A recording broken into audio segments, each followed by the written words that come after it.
교회 새 말씀과 표어, 목표 새롭게 정했습니다. 여러분 주보를 보셨겠지만요. 표어는 서로 사랑하라입니다. 함께 한번 따라 말씀하겠습니다. 서로 사랑하라. 서로 사랑하라. 목표는요, 하나님을 사랑하는 교회, 여기서 교회는요, 저와 여러분 우리 믿음의 공동체를 말하는 겁니다. 하나님을 사랑하는 교회가 되고 또 가정과 이웃을 사랑하는 이 믿음의 공동체가 되는 것이 목표입니다. 2026년 한 해 동안 이 목표를 힘차게 이루어 갔으면 좋겠습니다. 여러분 집에 걸려있는 교회 달력도요, 고린도전서 13장의 내용으로 구성된 그런 달력입니다. 그래서 사랑의 속성에 대해서 기록되어 있어요. 하루하루 날짜를 보시면서 그 글귀를 보시고 그 사랑을, 우리 엊그제 전성도 기도성회 가운데 나눈 말씀이 오래 참는, 사랑은 오래 참고 라는 그 내용을 함께 나눴는데요. 1월 한 달은 하나님의 사랑을 나눌 때에 오래 참는 것을 훈련하시고 또 그것을, 그 열매를 가정 가운데, 범사 가운데 이루어 가시는 우리 저와 여러분 되셨으면 좋겠습니다. 아멘. 우리나라 사람들은요, 빈말을 많이 사용하면서 이 대화를 하고 소통을 합니다. 길을 가다가 지인을 만나면 뭐라고 물어요? 어디 가세요? 뭐 궁금해서 묻는 게 아니죠. 뭐 그 사람이 어디를 가는지 궁금하지 않습니다. 그렇지만 만나게 되면 어디 가세요? 하면서 인사를 나누잖아요. 이런 것들이 좀 빈말이다라는 거죠. 뭐 어디 가게를 들어갈 때 뭐 물건을 안 사고 나가면서도 우리가 뭐라고 해요? 나중에 올게요. 또 올게요. 안 가죠. 안 가는데도 불구하고 그렇게 얘기를 합니다. 부탁을 거절하면서도 생각해 볼게요 라고 말하기도 하지요. 아직 일이 남은 사람들에게 수고하세요 하고 인사를 나누기도 합니다. 수고하라는 말은 그닥 뭐 좋은 말은 아니죠. 힘써 수고해야 되는데, 근데 우리는 인사말로, 그렇게 빈말로 수고하세요 라고 인사를 나눈다는 거죠. 또 은근히 많이 쓰는 빈말 가운데 하나가 우리 밥 한번 먹자, 밥 한번 먹어요 라는 거예요. 밥을 먹고 싶어서 꼭 먹어야지. 그래서 이런 인사를 나누는 게 아니죠. 그래서 우리나라에 사는 어떤 그 외국 학생들이, 우리는 이렇게 빈말로 헤어질 때 우리 밥 한번 먹어요, 반가워서 얘기를 하는데 그렇게 기다렸다는 거예요, 밥 먹는 시간을. 근데 안 먹었다는 거죠. 왜 도대체 한국 사람들이 이런 말들을 쓰느냐. 사실 이런 빈말이라고 하더라도 대부분 상대에 대한 관심과 배려하는 마음에서 건네는 표현이잖아요. 관심을 갖고 배려하는 차원에서 그렇게 함께 이야기를 하는 건데, 그런데 행함이 없고 그냥 마음만 표현하기 때문에 빈말이라고 하는 거예요. 사랑합시다 라는 이 표어, 슬로건이 어떻게 보면 평범하거나 어쩌면 뻔한 말로 들릴 수도 있을 것 같습니다. 사랑해야 하는 것이 너무나도 당연한 표현이 되겠지만 그것을 행동하는 것, 그것은 쉽지 않잖아요. 그래서 말로만 오고 가는 마음의 표현이 또 사랑합니다, 우리 서로 사랑하자 라는 말이 아닌가 생각도 해보는데요. 사랑하다 라는 말의 의미는 우리가 모두 머릿속에 어렴풋 느껴지죠. 이것이 사랑하는 것 아닌가? 사전적인 의미는요, 어떤 사람이나 존재를 몹시 아끼고 귀중히 여기다 라는 뜻이에요. 어떤 사람이나 존재를 몹시 아껴주는 것, 그리고 귀중히 여기는 것, 그것이 사랑하다라고 하는 거예요. 이런 의미로 본다면 사실 우리 모두는요, 핸드폰을 너무나도 사랑하는 것 같습니다. 생활 필수품 중에 단연 1위가 핸드폰이죠. 어디를 갈 때든지 꼭 챙기게 되는 거고요. 이거 하루 없으면, 집에서 놓고 나왔다 그러면 불안하잖아요. 시간도 봐야 하지만 그 핸드폰 요즘에는요, 뭐 인터넷 뱅킹도 하고 여러 가지 일들을 합니다. 요즘 또 몹시 아끼고 귀중히 여기는 것이 뭘까? 사랑하는 게 뭘까? 생각해보면 반려견이나 반려묘, 강아지나 이 애완견이나 또 애완 고양이가 아닐까 생각합니다. 남녀노소 불문하고요. 때마다 산책시켜줘야 되고, 똥 싸면 또 똥도 이렇게 깨끗하게 치워주고, 먹이고 재우고 놀아주고, 무뚝뚝한 어떤 사람도요, 키우는 개한테는 참 상냥한 것 같아요. 이런 면에서 요즘 사람들은요, 반려동물을 너무나도 사랑하고 있는 것 같습니다. 어떤 존재를 아끼고 귀중하게 여기는 것. 막 헌신하잖아요. 심심해지면, 심심한 것 같으면 놀아주고, 씻겨주고. 그런데 정작 사람에게는요, 가족에게는 이 사랑의 표현이, 사랑의 행동이 어려운 것은 왜일까라는 거죠. 아껴주고 귀중히 여겨야 하는 존재로 느껴지지 않는 걸까요? 아니면 어떻게 아껴주고 어떻게 귀중히 여겨야 하는지 잘 몰라서 못하는 걸까요? 핸드폰을 사랑하고 강아지나 고양이를 사랑하는 것만큼 또 우리의 가족과 이웃과 친구와 내가 알고 지내는 모든 사람들을 그렇게 사랑해야 하는 것 아닐까요? 사랑이라는 단어에 어떤 존재만이 아니라 어떤 사람, 그 사람을 사랑하는 것이 가장 더 중요한 그런 말이 아닐까 싶습니다. 우리가 서로 사랑하라 라는 표현을 외치기 이전에 사랑이라는 개념을 우리 마음 가운데 정립하는 것이 우선일 듯 합니다. 사랑은 관계적인 표현이죠. 사랑은. 아까 사전적인 의미에서도 어떤 사람이나 존재라는 대상이 언급되었어요. 일단 어떤 물건이나 존재라는 것은 내려놓고요, 사람이라는 대상에 국한해서 한번 생각을 해보자는 거죠. 사랑은 혼자서 할 수 없습니다. 물론 짝사랑이라는 말이 있긴 하지만요, 혼자서 하는 것이라고 말하겠지만 엄연히 사랑의 대상이 있는 거잖아요. 짝사랑은 그냥 내가 나를 사랑하는 것도 아니고요, 어떤 사람을 마음에 흠모하면서 사랑하는, 그래서 어떤 관계 속에서의 사랑을 말하는 겁니다. 그래서 우리가 이 세상 가운데 볼 수 있는 사랑의 모습들은 연인, 남녀 간의 사랑도 보여지고 또 부모, 자식 간의 사랑, 그 관계에서도 사랑이 보여지고 있죠. 친구들과 동료 관계에서의 사랑, 우정이라고 표현되어 있는데 그런 모습들이 대표적이죠. 그래서 이 성경이 쓰인 헬라어에서는요, 이것을 에로스, 스톨게, 필리아 이렇게 구분해서 나타나기도 합니다. 그런데 오늘 우리가 주목할 사랑은 바로 아가페 사랑이라는 거예요. 오늘 본문 말씀입니다. 새 계명을 너희에게 주노니 서로 사랑하라. 예수님이 서로 사랑하라 말씀하셨어요. 이 사랑은 에로스도 아니고 스톨게도 아니고 필리아도 아닙니다. 아가페로 말씀하셨어요. 서로 사랑하라. 아가파테 알렐루스. 아가파테, 아가페라는 단어예요. 아가페 사랑이 무엇인가? 물론 사전적인 의미는 조건 없이 타인의 행복을 위해서 헌신하는 무조건적인 사랑, 이타적인 사랑을 의미합니다. 그러나 이것은 사람들의 이해를 돕기 위해 아가페는 이런 사랑이다 풀어쓴 정의일 뿐이에요. 근데 이런 사전적인 의미를 대입해서 오늘 예수님께서 하시는 이 서로 사랑하라 라는 말씀을요, 조건 없이 서로 행복을 위해서 무조건적으로 서로 헌신하며 섬겨라 라는 말씀으로 이해하면 조금 오류가 있는 것이죠.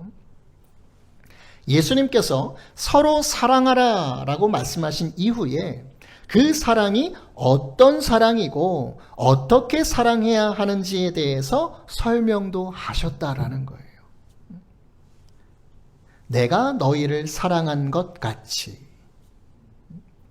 예수님께서 제자들을 사랑하셔서 행하셨던 모습들 그대로 제자들 또한 서로를 그렇게 사랑하라라는 말씀이에요. 이것이 예수님께서 말씀하신 아가페 사랑이라는 거예요. 무조건적으로 헌신하고 무조건적으로 도와주고 무조건적으로 아끼고, 그것이 아니라 예수님이 제자들을 사랑하신 것처럼 그렇게 사랑하라라는 것이 바로 아가페의 사랑의 정의라는 거예요.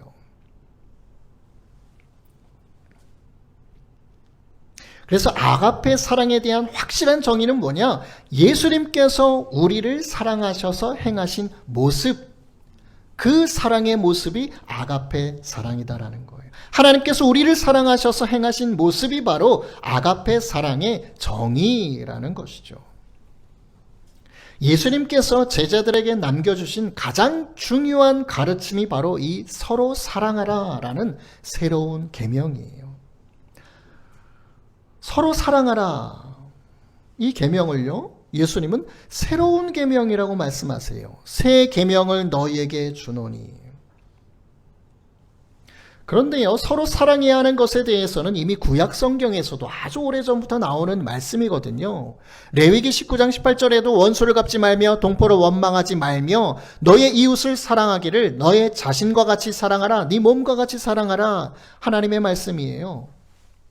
서로 사랑하라고 말씀을 이미 하셨거든요. 그런데 예수님은 왜 새로운 계명이라고 말씀하셨는가? 이 예수님 시대 당시 유대 랍비들도, 율법 교사들도 흔히 하는 말이었어요. 서로 사랑해야 한다. 그러니까 사실상 결코 새로운 계명은 아니에요. 새로운이라는 이 최근에, 최신의 뭐 이런 뜻도 아니고 뭔가 다른이라는 뜻도 아닙니다. 새 계명이라는 것은 신선함을 의미한다라고 볼 수 있어요. 계명 자체가 새로운 것이 아니라, 서로 사랑하라는 것이, 그 말이 새로운 것이 아니라 그 동기가 새롭다라는 거죠. 하나님의 말씀을 지키기 위해서 서로 사랑하라?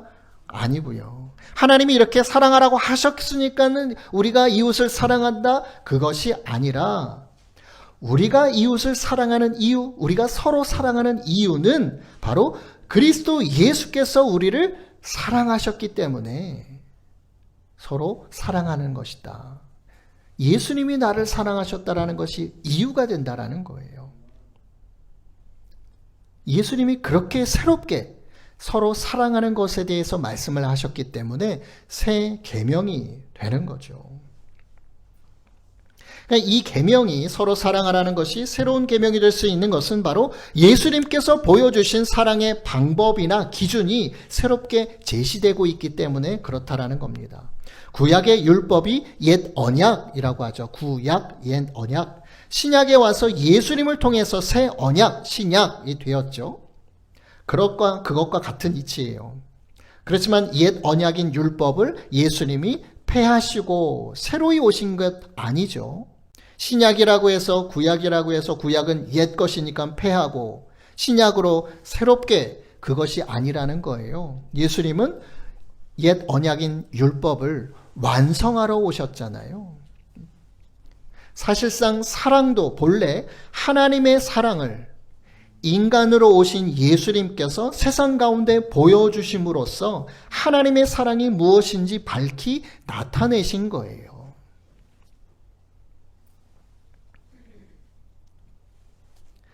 아버지께서 나를 사랑하신 것 같이 나도 너희를 사랑하였으니. 예수님이 저와 여러분을, 제자들을 어떻게 사랑하셨다고요? 아버지께서 예수님을 사랑하셨던 그 모습 그대로. 그러니까 하나님의 사랑인 거예요. 우리가 아가페 사랑을 하나님 사랑이라고 하죠. 하나님께서 예수님을 사랑하시는 그 모습 그대로 예수님도 제자들을, 저와 여러분을 사랑하셨다라는 겁니다. 10절에 보세요. 내가 아버지의 계명, 서로 사랑하라는 계명을 지켜서 그의 사랑 안에 거하는 것 같이 너희도 나의 계명을 지키면 내 사랑 안에 거하리라. 그러니까 앞으로 사랑이라는 것은요, 예수님의 말씀이나 행하심이 기준이 되어서 새롭게 의미가 부여된 계명으로서 선포된 것입니다. 그래서 요한복음 15장 12절에는 내 계명, 물론 여기 10절에서도 내 계명이라고 나와 있지만요, 요한복음 15장 12절에서 나의 계명이라고도 말씀을 하시는 거예요. 내 계명은 곧 내가 너희를 사랑한 것 같이 너희도 서로 사랑하라 하는 이것이니라. 세상에 사랑의 모습들이 많이 보입니다. 그렇지만 그런 사랑들은요, 아가페 사랑이 아니에요. 예수님이 말씀하시는 사랑의 모습이 아니다라는 거예요. 우리는 사랑하는 행위에 본이 되는 것은 오직 예수님의 모습에서 찾아보아야 한다는 거죠. 그 예수님의 사랑이 기준이 된다는 것을 잊지 마시기 바랍니다. 그렇다면 우리는 서로 어떻게 사랑해야 하는지에 대해서 예수님의 모습을 좀 살펴볼 필요가 있겠죠. 내가 너희를 사랑한 것 같이를 직역을 하면요, 내가 너희를 사랑하였던 것처럼, 예수님은 공생의 사역을 하시는 동안이요, 3년 반 동안 끊임없이 제자들을 사랑하셨고 사랑의 행함을 많은 사람들에게 보이셨습니다. 예수님은 제자들을 직접 찾아가서 한 사람 한 사람 부르셨죠. 예수님께서 베드로를 찾아가셨을 때 베드로는 밤새 물고기를 한 마리도 잡지 못한 실패와 낙심 가운데 있던 사람이었어요. 그런데 그 베드로에게 한마디 하시죠. 깊은 데로 가서 그물을 내려서 고기를 잡아라.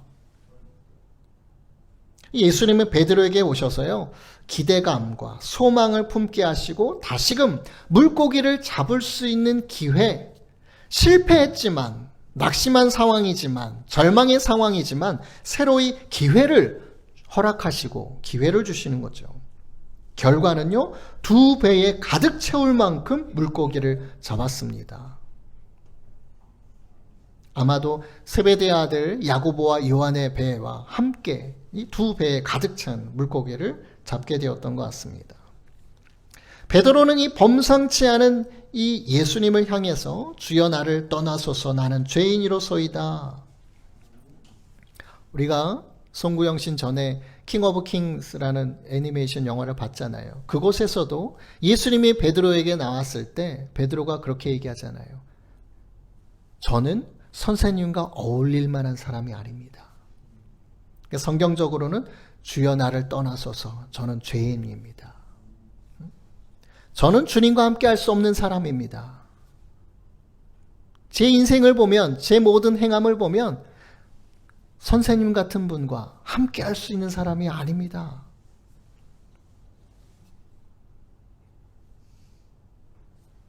그런데 예수님은 베드로를 기꺼이 맞으시면서 이렇게 말씀하시죠. 이제 후로는 네가 사람을 취하리라. 사람을 낚는 어부가 될 것이다. 사명까지 부여하시는 거예요. 삶의 진정한 의미를 찾게 하시는 거죠.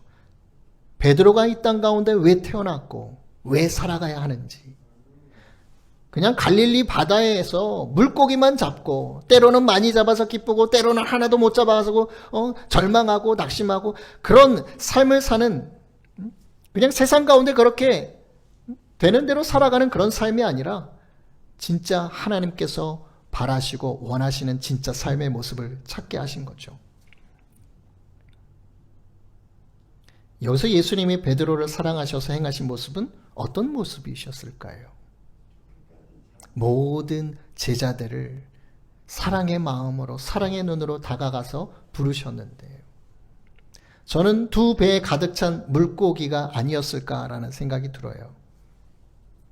예수님은요, 한 번쯤은 어부인 베드로에게 지금껏 잡아보지 못했던 그 놀라운 물고기를 듬뿍 잡게 해주고 싶으셨던 마음, 왜 사랑하는 사람들에게 깜짝 선물 같은 것도 하잖아요. 이후로는 사람을 낚는 어부가 되기 때문에, 예수님의 제자로 삶을 살기 때문에 마지막으로 정말 엄청난 고기를 한번 잡게 하신 거예요. 야, 놀랬지? 그 하나님, 예수님이 베드로를 향하신 그 사랑의 마음이 거기에 담겨 있지 않았을까요? 또한 예수님은 그 제자들을 조건 없이 무한한 사랑으로 사랑하시고 보호하셨습니다. 마지막 만찬 때의 말씀이에요. 저녁 잡수시던 자리에서 일어나 겉옷을 벗고 수건을 가져다가 허리를 두르시고 대야에 물을 떠서 제자들의 발을 씻기시고 그 두르신 수건으로 닦기 시작하셨다. 그들의 발을 씻으신 후에 옷을 다시 입으시고 다시 앉아서 그들에게 이렇게 말씀하시죠. 내가 너희에게 행한 것을 너희가 아느냐. 이 행함도 제자들을 너무나 사랑하셔서 행하셨던 모습이에요. 예수님의 사랑의 모습을 우리가 조금씩 이렇게 배우고 있는데요. 그 사랑의 모습을 여러분들이 기억하셔야 하고, 그 예수님의 사랑의 모습 그대로 여러분들이 가정과 범사 가운데 행하셔야 합니다. 너희가 나를 선생이라 또는 주라 하니 너희 말이 옳도다. 내가 그러하다. 내가 주와 또는 선생이 되어 너희 발을 씻었으니 너희도 서로 발을 씻어주는 것이 옳다. 섬김, 이건 사랑에 기인된 섬김이에요. 헌신입니다. 서로 사랑하라. 내가 너희를 사랑한 것 같이 너희도 서로 사랑하라와 같은 의미인 거예요. 내가 너희들의 발을 씻겨 주었으니 너희도 서로 발을 씻어주는 것이 옳다. 발이라는 것은요, 그 당시에 샌들을 신었기 때문에요. 맨발에 샌들이 신었기 때문에, 그리고 길거리가 대부분 다 흙밭이잖아요. 흙바닥이에요. 제일로 많이 더러워지는 곳이에요. 하루 종일 다니다 보면 제일로 많이 더러워지는. 그래서 그 당시에 발을 씻긴다라는 것은 아주 말단 하인들이나 발을 씻겨주는 그런 곳이 바로 발이거든요. 아주 더럽고 그런 것을 서로 씻어주는 그것이 예수님의 사랑의 모습이었다라는 거죠. 선생이었지만, 주였지만 제자들의 발을 씻어줄 수 있는, 어떤 신분의 높고 낮음이 아니라 사람들의, 주변의 사람들의 아주 부족하고 아주 연약하고 아주 못난 부분까지도 깨끗하게 해줄 수 있는 마음, 깨끗하게 해주고 싶은 마음, 그것이 예수님의 사랑이다라는 거죠. 그러한 사랑이 또 저와 여러분 가운데 있으셔야 할 줄로 믿습니다. 예수님께서 제자들의 발을 씻기신 것은요, 끝까지 사랑하셨음을 보여주신 거예요. 요한복음 13장 12절, 13절, 14절이지만 우리가 1절에 보면요, 유월절 전에 예수께서 자기가 세상을 떠나 아버지께로 돌아가실 때가 이른 줄 아시고 세상에 있는 자기 사람들을 사랑하시되 끝까지 사랑하시니라. 끝까지 사랑의 마음, 그것이 세족식으로 발을 씻어주는 모습으로 나타났다라는 거죠. 예수님의 사랑은요, 끝까지 사랑하는 거예요.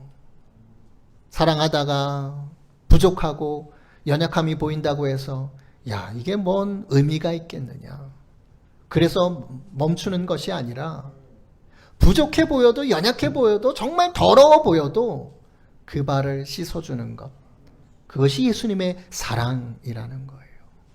그러한 사랑을 저와 여러분도 세상 가운데 펼쳐야 한 줄로 믿습니다. 예수님은 제자들뿐만 아니라 다양한 사람들을 향해서도 사랑을 보여주셨어요. 마태복음 20장에 보면 포도원 일꾼들의 비유가 나옵니다. 천국은 마치 품꾼을 얻어 포도원에 들여보내려고 이른 아침에 나간 집주인, 포도원 주인과 같다. 예수님이 포도원 주인이 되시는 거겠죠. 오늘날도 일용직 일하시는 분이 오전 6시부터 오후 6시까지 12시간을 일하지요. 예전에 저도 일용직을 한번 해봤는데, 그래서 5시부터 나가 있어요. 일이 6시부터 시작되니까. 그럼 오후 6시까지 12시간 일을 하거든요. 이때도 마찬가지인 것 같아요. 오전 6시부터 일을 시작합니다. 사람들을 뽑아가겠죠. 많은 사람들이 모여있으면 어떤 사람 뽑아가겠습니까?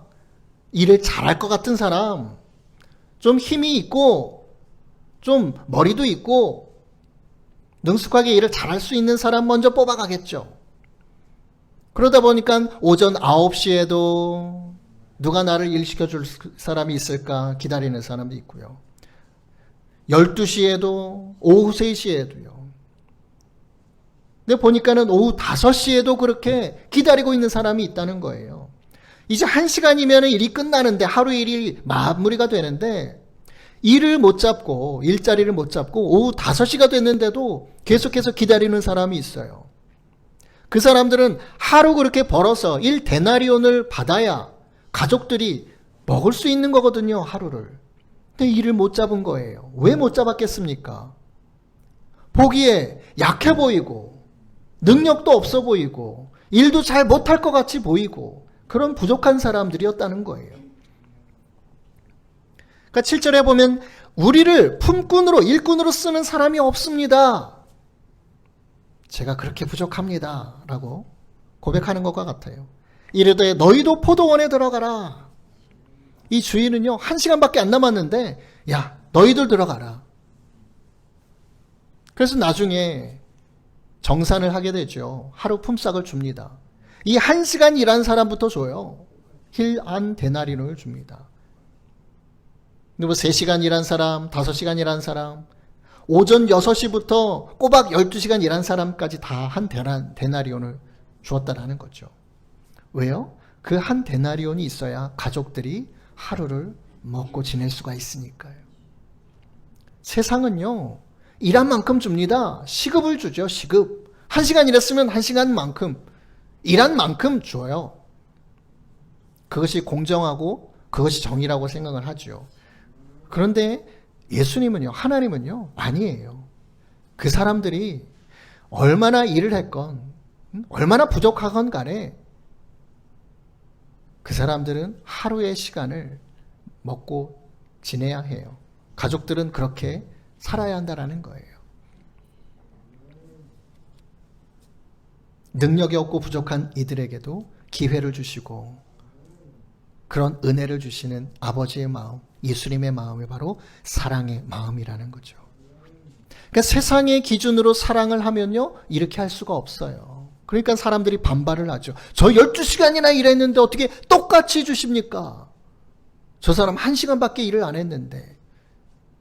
사랑의 마음이 어디에 있겠습니까? 1시간치 받아가지고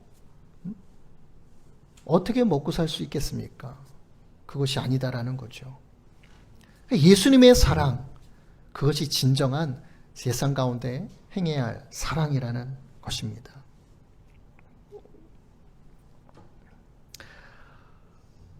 예수님이 어느 날 성문 가까이 이르셨을 때에 사람들이 한 죽은 사람을 메고 나옵니다. 장례의 어떤 그런 상황이었던 것 같아요. 한 어머니의 독자가 죽은 거예요, 아들이. 그의 어머니는 과부예요. 남편이 없어요. 아들과 함께 단둘이 살고 있었는데 아들이 죽게 된 거예요, 젊은 나이에. 그 성에 많은 사람도 그와 함께 나왔다라고 되어 있죠. 많은 사람이 장례 행렬에 나왔다라는 것은 그 과부가 어떤 삶을 살았는지를 알 수 있는 거잖아요. 과부의 성품이요. 많은 사람들에게 인정받고 참 괜찮은 사람, 좋은 사람으로 품평이 나 있었기 때문에 많은 사람들이 안타까운 마음에 같이 장례 행렬을 나왔다라는 거죠. 그런데 너무나도 사랑하던 독자 아들이 죽었기 때문에 너무나도 막 울고 있었던 거예요.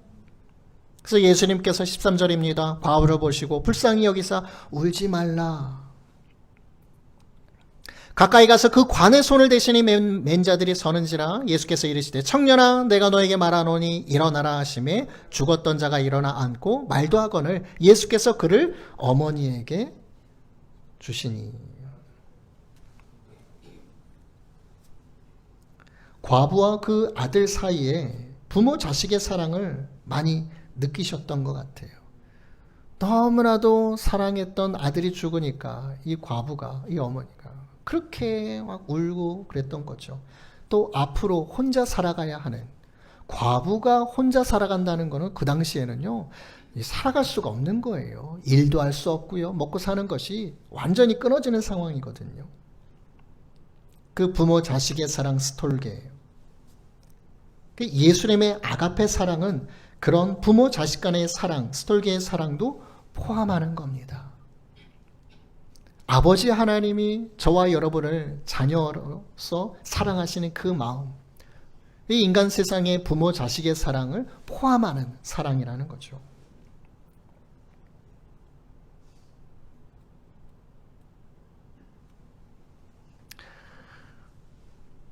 또 어느 날은 사람들이, 여기도 엄마들인 것 같아요, 예수께서 만져주심을 바라고 어린아이들을 데리고 예수님께로 왔어요. 그 제자들이 꾸짖는 거예요. 왜 애들을 데리고 오느냐? 야, 애들은 가라. 엄마들의 마음이었던 것 같아요. 자녀가, 내 아이가 축복받았으면 좋겠다. 예수님의 축복을 좀 받았으면 좋겠다. 예수님이 한번 안수해 주셨으면 좋겠다. 사랑의 마음이겠죠. 스톨기의 사랑이겠죠. 부모의 마음이 다 그렇겠죠. 예수님도 마찬가지셨을 거예요. 하나님께서 예수님을 사랑하시는 그 사랑도 스톨기의 사랑이 있었겠죠.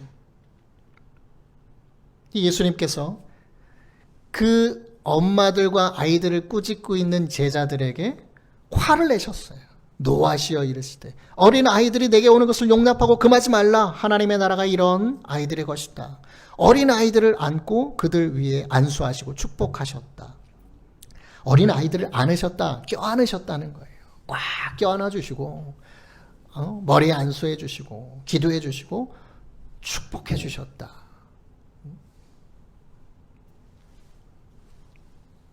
엄마들의 그 자녀를 향한 사랑의 마음을 느끼셨고 또 그 모습을 통해서 예수님도 아버지 하나님의 사랑을 느끼셨고 그래서 그 아이들을 안으시고 함께 해주시고 축복해 주셨다. 그것이 바로 예수님의 사랑의 마음이었다라는 거예요. 3년 반 동안요 많이 바쁘셨을 거예요. 복음도 전하시고 많은 사람들 고쳐주시고 그러니까 제자들이 알았겠죠. 아니 병든 사람도 많고 복음도 전하여서 구원받을 사람들이 들어야 되는데 어린아이들까지 어떻게 챙깁니까 주님. 그런데 그 당시에 어린아이들 제자들이 이렇게 꾸짖었을 만큼요 누구도 신경 쓰지 않는 존재였어요. 어린아이들은요 누구도 신경 쓰지 않는 엄마들, 부모들은 신경을 썼겠죠. 그런데도 불구하고 예수님은요 그 작은 아이들까지도 보듬으시고 사랑하셨다라는 거예요. 그냥 지나치지 않으셨다라는 거예요. 아주 연약하고 부족한 이들에게도 예수님은 그 사랑을 보여주셨다라는 겁니다.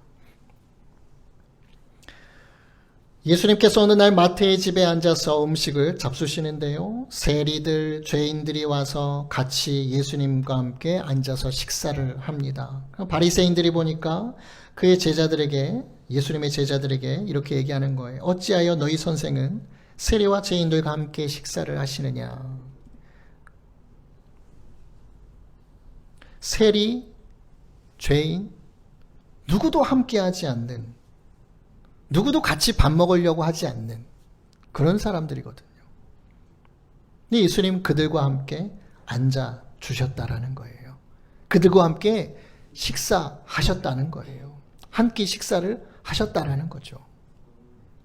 세상이 함께하지 않으려고 하는 그런 사람들 다가가서 그들과 함께 식사를 해주셨다라는 거예요. 그 한 끼의 식사로 그 당시에 죄인들, 창녀들, 세리들 마음이 얼마나 녹았을까요? 얼마나 그 예수님의 사랑을 느꼈을까요? 구원자이시고 정말 대단하신 그분이 나와 함께 앉아서 식사를 한번 해주셨다. 그 누구도 해주지 않았던 그것을. 그 예수님의 모습이 바로 아가페 사랑이다라는 거죠.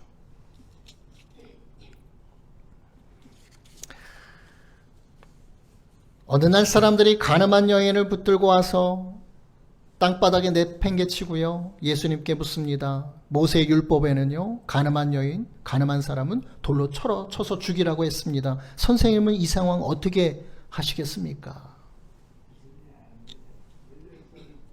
죄 없는 자가 먼저 돌로 쳐라 라고 하셨죠. 우리가 그 금요 기도 성회 때 함께 말씀 나눴던 부분이기도 합니다. 그러니 사람들이 하나둘씩 돌을 내려놓고 다 그 자리를 떠나갔죠. 예수님께서 일어나서 여자 외에 아무도 없는 것을 보시고 이르시되 여자여 너를 고발하던 그들이 어디 있느냐? 너를 정죄한 자가 있느냐 없느냐?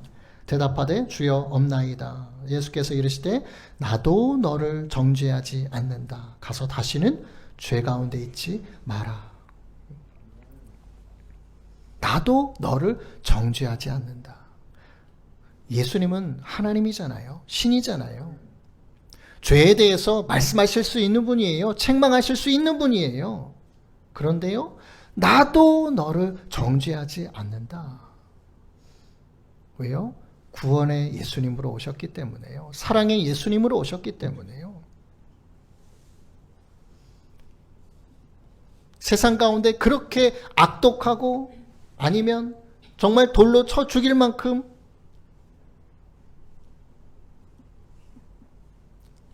너무나도 큰 죄를 지었던 그런 사람이라 할지라도요, 예수님이 정죄하지 않으신다는 거예요. 정죄의 눈으로 바라보지 않으신다는 거예요. 그런 판단, 선입견으로 대하시지 않는다는 거예요. 그냥 있는 그 모습 그대로 참 부족하고 연약하기 때문에 죄를 범했던 것. 나도 너를 정죄하지 않으니 가서 죄의 자리에서 멀리 살았으면 좋겠다. 죄를 범하지 않았으면 좋겠다. 라고 말씀하시는. 저와 여러분은 이 예수님의 시각을 가지셔야 합니다. 세상의 어떤 사람도 우리가 볼 때, 야, 저 사람은 벌받아 마땅하지. 그것이 아니고요. 얼마나 연약했으면 저런 죄를 저질렀을까. 얼마나 부족하고 못났으면. 그러니까 긍휼의 마음으로 바라보셔야 하는 거예요. 그것이 예수님이 행하셨던 사랑, 그것을 시작할 수 있는 우리의 시각이라는 거예요. 우리의 눈빛이라는 거죠. 예수님은 특정한 어떤 사람들만 사랑하신 것이 아니라 모든 사람들이 사랑의 대상이었습니다. 인자가 온 것은 섬김을 받으려 함이 아니라 도리어 섬기려 하고 자기 목숨을 많은 사람들의 대속물로 주려 함이니라. 요한복음 10장 11절에도 나는 선한 목자라 선한 목자는 양들을 위하여 목숨을 버린다. 그들 가운데 저와 여러분도 주님의 사랑의 대상에 포함된 거예요. 우리 로마서 5장 8절 말씀 함께 읽겠습니다. 시작. 우리가 아직 죄인 되었을 때에 그리스도께서 우리를 위하여 죽으심으로 하나님께서 우리에 대한 자기의 사랑을 확증하셨느니라. 어떻게 하나님이 사랑을 확실히 보여주셨느냐? 예수님을 통해서요. 저와 여러분이 죄인 되었을 때에, 참 못났을 때에, 참 부족했을 때에, 죄로 인해서 죽을 수밖에 없는 그런 못난 처지에 있을 때에 예수님을 통해서 예수님을 그 죄로 인하여 죽이심으로 말미암아 우리를 향하신 그 사랑을 확실히 보여주셨다라는 겁니다. 예수님은 우리가 도저히 사랑받을 만한 처지가 아니었던 죄인이었을 때에 십자가의 죽으심으로 우리에 대한 사랑을 확증하신 거예요. 도저히 사랑받을 만한 존재가 아니었다라는 거죠. 그럼에도 불구하고 사랑으로 이루셨다라는 겁니다. 예수님의 사랑의 대상은요, 자격이 기준이 되지 않습니다. 사랑받을 만한 자격이 있느냐 없느냐? 아니에요. 다만 세상이 인정하고 추켜 세우는 이들보다는 낮고 천하고 부족하고 연약한 사람들, 세상의 어떤 보살핌이나 세상의 사랑, 세상이 말하는 사랑, 거기에서도 소외되고 포함되지 않는 그런 사람들에게 예수님은 더 큰 사랑을 베푸셨다라는 겁니다. 그리고 이렇게 말씀하시는 거예요. 새로운 계명을 너희에게 준다. 서로 사랑해라. 어떻게 사랑하느냐? 세상의 기준이 아니다. 너희들이 생각하는 사랑이 아니다. 조건에 따라 하는 사랑이 아니다. 받은 만큼 주는 사랑이 아니다. 내가 너희를 사랑한 그 사랑으로 너희 서로 사랑해라 라고 말씀하시는 거죠. 너희도 서로 사랑해라 현재 시제로 쓰였어요. 지속적이고 반복적인 행위예요. 일회적인 것이 아니라 계속해서요. 그 사람이 못나 보여도 계속해서요. 서로 사랑하라는 그런 의미로 말씀하셨어요. 제자들은 항상 예수님께서 자신들에게 보여주셨던 그 사랑을 기억하고 곱씹으면서 추억하면서 삶 속에서 지속적으로 다른 사람들을 서로 사랑해야 했던 것입니다. 다른 사람들과 예수님의 제자들을 명백히 구분할 수 있는 것이 바로 이 사랑의 모습이라는 거예요. 우리가 예수님의 제자이고 우리가 하나님의 성도고 하나님의 백성이고 하나님의 자녀라는 것을 세상 가운데 어떻게 증명할 수 있느냐? 이게 바로 예수님의 사랑을 실천할 때예요. 세상 사람들이 하는 사랑, 그 사랑은요, 우리도 똑같이 할 수 있어요. 그런데 그런 사랑이 아니라 예수님이 보여주셨던 사랑을 세상 가운데 행할 때에 저 사람은 예수님의 제자구나. 하나님의 성도들이구나. 하나님의 자녀들이구나. 정말 크리스찬들이구나. 라는 것을 인정하게 된다라는 거예요. 알게 된다는 거예요. 우리가 따로 어떤 열심으로 예수님 믿으셔야 합니다. 복음을 전하고 그래서 구원을 전하는 방법보다도요. 이렇게 예수님에 가신 그 사랑의 모습을 내 친구에게, 이웃에게, 내 가까운 동료들에게, 가족들에게 행할 때에 그들이 예수님의 사랑을 느끼게 되고요. 주님께로 돌아올 수밖에 없게 되는 거예요.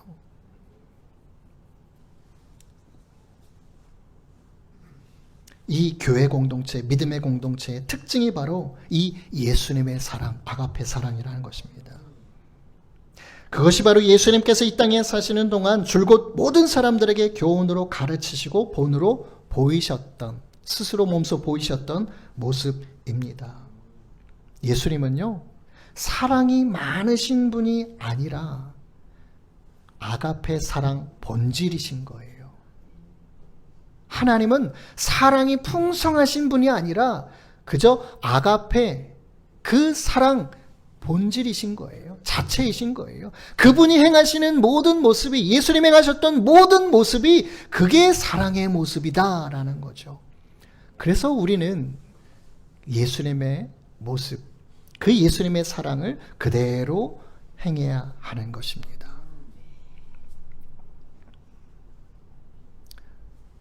이 사랑을 전하는 것, 그저 단순히 그냥 선을 행하고 아껴주고 그런 의미가 아니고요. 참 놀라운 능력이 있는 거예요. 그 하나님의 사랑으로 인해서 저와 여러분이 구원받았잖아요. 구원의 놀라운 능력의 원동력이 어디 있느냐? 아가페 사랑이라는 거예요. 저와 여러분을 이렇게 변화시키고 하나님의 사람으로서, 복된 사람으로서 살아갈 수 있도록 우리를 바꾸시고 변화시켰던 놀라운 능력이 어디에 있느냐? 하나님의 사랑에 있었다라는 거예요. 그렇다면 저와 여러분이 믿음을 가진 자로서, 크리스찬으로서의 능력 어디서 나타나겠습니까? 똑같습니다. 우리가 예수님의 사랑을 그대로 실천할 때에 저와 여러분의 믿음의 능력이 나타나는 거예요. 기도의 능력이 나타나는 거예요. 신앙인으로서의 능력이 나타나는 겁니다. 그것이 정말 성도로서 하나님의 백성으로서의 능력인 줄로 믿습니다. 이건 놀라운 능력이에요. 변화시키는 놀라운 능력입니다. 그것을 기억하시고 정말 이 예수님의 사랑을 조금씩 실천하시고 구체적으로 1월 한 달만큼은 오래 참으시는, 인내하시는, 에이 내가 또 참지, 이게 아니라 그 오래 참음의 마음은요, 아무리 나를 힘들게 하고 어렵게 하고 날 화나게 해도요, 내 마음 가운데 평안함으로 긍휼의 마음으로 바라보는 거예요. 불쌍한 마음으로 바라보는 거예요. 그 사람을 위해서 기도해주는 마음인 거예요. 에이 내가 참지, 또 참지, 이게 오래 참음이 아닙니다. 주님, 저 참 부족합니다. 오래 참는 게 이렇게 안 되네요. 하나님 백성인데, 하나님 자녀인데 예수님의 사랑을, 아가페 사랑을 부어주시고 이 1월 한 달은 정말 오래 참을 수 있는 제 모습이 되었으면 좋겠습니다. 이런 기도가 필요하지 않을까요? 저도 마찬가지고요. 제가 집에서는요, 참 잔소리도 많고 화도 잘 내는 아빠라고 합니다. 저는 잘 몰라요, 스스로는. 애들이 그렇게 얘기하니까는 그런가 보다 하는 거예요. 저도 예수님의 사랑을 가정 가운데 또 이 범사 가운데 행해야 하는 한 부족한 목회자라는 거죠. 저와 여러분이 똑같아요. 움직이는 출발선상은 똑같습니다. 노력하자고요. 한번 해보자고요. 그 하나님의 사랑을 실천하면서 정말 그 하나님의 놀라운 능력을 행하여 나아가시는 저와 여러분 되시길 예수님의 이름으로 축원드립니다.